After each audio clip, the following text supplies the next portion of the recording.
guys, it's Candace from Beacon Help Books. I'm here with a currently reading. I am reading, tell you a little bit about my week in reading. So, I am so happy to finally have Lincoln in the Bardo completed. Literally just finished it before I started taping, so it's fresh in my mind. I gave this book 2 stars for various different reasons, which I want to do a short book review about. But I will say, it was interesting. It just took me forever to get through it. So good to have that done with. I also finished Crocodile on the Sandbank, which is Amelia Peabody #1 by Elizabeth Peters. That was on audiobook. I also finished The Peabody Sisters by Megan Marshall. This book was so awesome. I really liked it. It's a nonfiction book about the 3 sisters, Isabella, Mary, and Sophia, and how they helped with bringing romanticism or transcendentalism into the United States at a time when, really when you're talking about transcendentalism, you're talking about the males like Henry David Thoreau or Ralph Waldo Emerson, and they're all in this book.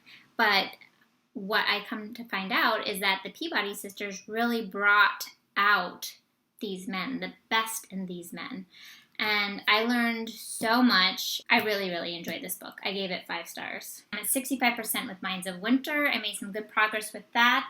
I will say that does tend to get dense, and like I said, with the varying storyline. So you have the present day storyline where they're trying to figure out why this piece of equipment showed up from a ship that should have been gone from the Northwest Passage to what actually was happening in the past. I had to write a timeline down because it kept skipping, and then there was a story within the past storyline. So it went, I'm at 50% with 7 Days of May. I'm finding that I really am enjoying this, even though the writing's not like anything crazy shout from the rooftops about. I'm just intrigued by the story, and maybe because I'm looking for a little bit something light and refreshing. I've been reading like really down books lately, like about death and sorrow, and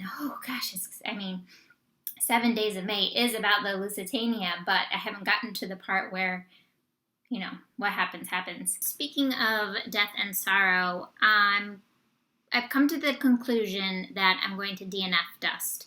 I'm just not right in the right mindset for it. Like I said, the writing is very beautiful. One of the readers in the group that I really value her opinion, she gave it 5 stars. I am just finding myself just not wanting to read it. It just started off with a sad event.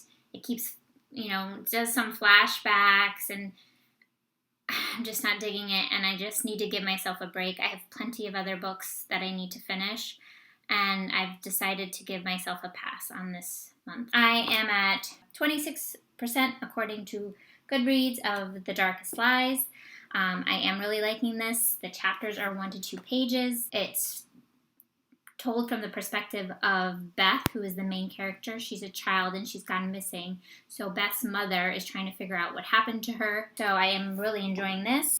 And since I finished my audio book, I am now listening to Vincent and Theo, the Vangogh brothers. See, if I didn't listen to this on audio, I would have said Vincent and Theo, the Vangogh brothers. But yeah, I've been saying that wrong all my life. And this book, I just started it. I really am enjoying it. It's talking about their house when they're growing up. I have a vote. I'll put a link to the video for another book I want to read next from a recent haul. And it actually does have a YouTube voting capability, but people have just been leaving comments of what they want me to read next as well. What are you guys all reading this weekend? Happy reading, guys. Talk to you soon. Bye.